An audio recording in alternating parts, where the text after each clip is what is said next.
না আমি সেইফালে চাইছোঁ চাৰিদাৰ অচি ছাৰে এটা ল'ৰাক ধৰি 3টা কণ্টেচাৰ ড্ৰাগছ পাইছে ড্ৰাগছ পাইছে পুছতাছ কৰিছে ই কৈছে না মই বিক্ৰী কৰিব ধৰিছিলোঁ কিন্তু কাষ্টমাৰ পোৱা নাই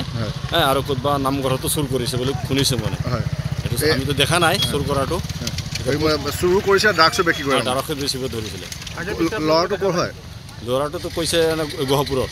বুলি কৈছে গহপুৰ বুলি কৈছে